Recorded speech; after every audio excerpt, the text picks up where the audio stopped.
Federal Drive is presented by GEHA, Government Employees Health Association, proudly providing health and dental benefits to federal employees and their families. Visit GEHA.com. The National Nuclear Security Administration has finalized a site-wide environmental impact statement for Los Alamos, shaping the lab's path for years to come.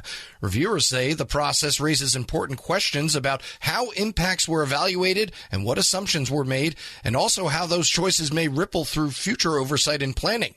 Joining Federal Drive host Terry Gerton to explain where process missteps might affect future implementation, Dr. Dylan Spaulding, a senior scientist at the Union of Concerned Scientists. The National Nuclear Security Administration has just released a final site-wide environmental impact statement, or an SWICE, for Los Alamos National Labs, and the Union of Concerned Scientists has some thoughts. Before we get into those thoughts, though, can you help us understand what that statement does and what kind of decisions it locks in for an agency? Sure. So a SWICE, or Site-Wide Environmental Impact Statement, is an analysis that's required under the National Environmental Policy Act that basically is the NNSA's way of analyzing the impacts of the work that they're planning on doing over the next roughly 8 years or so, 8 to 10 years. And so this is kind of a forecast of anticipated building projects, expansion, changes in use of things like water and electricity. And it looks at how the programs that they think they're about to undertake or are presently undertaking are going to continue to impact operations and surroundings over that coming time period. This final document lays out several alternatives, but it does ultimately choose a preferred path forward. Based on your review, what factors would you say carried the most weight in how NNSA arrived at their decision? You're correct in that they consider three alternatives. One is called a no-action alternative, which would basically mean they carry on with status quo activities. Although critics have pointed out that because it's been so long since Los Alamos has conducted an analysis like this, status quo is already well beyond what was analyzed under the scope of previous such analyses. So even the no-action alternative represents significant change from what was previously the case. They've ended up settling on sort of the most expansive option, which is called an expanded operations alternative. And that includes kind of the widest slate of expansion and building, and much of that is to support what's called plutonium pit production at the lab, which is the manufacture of new cores or triggers for nuclear weapons, which is something LANL has not previously been responsible for doing. You mentioned that they chose the most expansive option. Does that imply that that is definitely what they're planning to build, or is that a way of keeping options open? It's a way of keeping options open, although much of what's in the expanded operations alternative is already somewhat locked in by decisions made even prior to this analysis as a result of LANL's charge to produce plutonium pits. It was very unlikely they would go back to a lesser option because that would essentially imply reduced scope for that program, and that's a program that the Union of Concerned Scientists has actively critiqued and opposes. But it doesn't necessarily mean that they will carry out all the work outlined under the expanded operations alternative, but it gives them essentially license to do so under this analysis. And that plan is built on certain assumptions about future operations. You mentioned the plutonium pit production. Where do you see the biggest assumptions in this plan that could matter if conditions change over time? Well, the plutonium pit production program is really charging forward faster than we at UCS believe is advisable. So LANL was originally charged, Los Alamos was originally charged with making 30 plutonium pits per year, and that's something they've been struggling to do up to now. A February 11th memo that came out just before this site-wide environmental impact statement actually calls for doubling that capacity to 60 pits per year.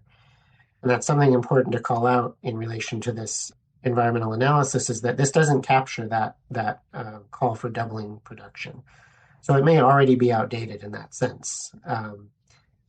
It seems that even the expanded operations alternative may be sort of a lower limit based on what NNSA is already saying about projected future operations. And we find that extremely troubling because going fast with a program like this is extremely risky. It poses risks to workers. It poses risks to surrounding communities. It increases the amount of waste, which LANL has struggled to deal with in the past. And it also overshadows efforts to clean up legacy waste. So landfill has a good deal of existing radioactive waste on site that has been kind of put on the back burner in order to facilitate production. And that's something that people in New Mexico and the New Mexico Environment Department and others, including us at Union of Concerned Scientists, are extremely concerned about. I'm speaking with Dr. Dylan Spaulding. He's a senior scientist at the Union of Concerned Scientists. Dr. Spaulding, you mentioned the programmatic environmental impact statement on pit production that just also came out. How do those two processes interact at this point in time? That's right. So a programmatic environmental impact statement is sort of a broader version. It's a broader type of analysis under the National Environmental Policy Act. And these are meant if proposed actions are either, the specific language is connected, cumulative, or similar across multiple sites or facilities. Plutonium pit production is actually an extremely broad program. It involves almost every site in the DOE nuclear complex. So Los Alamos and Savannah River are the two specific sites slated for actual production of plutonium pits. But other sites support that work, including Pantex near Amarillo, Texas, the Waste Isolation Pilot Plant in southern New Mexico, which has to absorb the waste stream from all of this process. The Nevada test site outside Las Vegas is involved in certification and testing activities.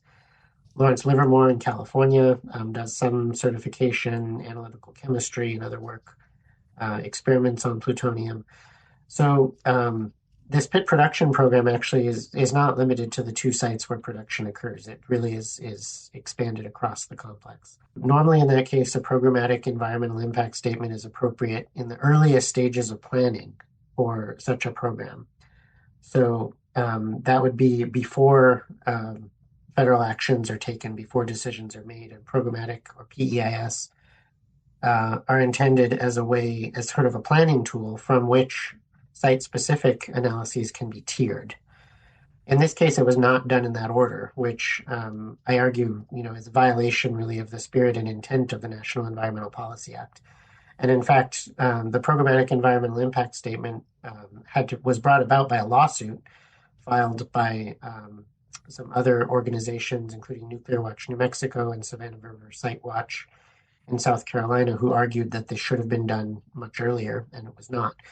A judge found in their favor, and so NNSA was given 2.5 years to produce this analysis. But it really ends up being sort of a retroactive rubber stamp of activities that are already going on, because far from being considered before actions were taken, right, this program is nearly 8 years in the making now. Tens of billions of dollars have been spent on it, and so a lot of decisions are effectively locked in at this point. And so the programmatic environmental impact statement that was released just this past Friday is essentially kind of a retroactive rubber stamp of all those decisions already taken. And it was really written in such a way to minimize analysis at all sites. It really only considers the two production sites, not the waste stream, not the transportation, and not a lot of these other things that communities are really concerned about where there is risk. And so this really to us sort of seems a backwards way of doing it, that did not in fact consider impacts before the program was designed in the way that it was. If the plan moves forward as it's currently written, what does it mean operationally for Los Alamos, but also for the communities that surround it? Well, Los Alamos is already seeing huge changes. This represents the biggest expansion in their activities really in the lab's history since the Manhattan Project. They've hired thousands of new employees. The scope of new building projects to support pit production is really unprecedented in the lab's history. Los Alamos has traditionally been a research and development lab, not a production site for weapons components. And we're seeing that shift now. We're seeing cuts in the budget for fundamental science and other programs, things that looked at, renewable energy and things like that are going away in favor of production. And so the lab is really kind of seeing a cultural shift in the way it's being asked to operate to accommodate this program. That's squeezing nearby communities. You can imagine Los Alamos is effectively housing saturated because of its geography.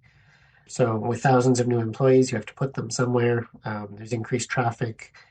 The building projects are causing, also increased traffic, noise, other impacts on surrounding communities.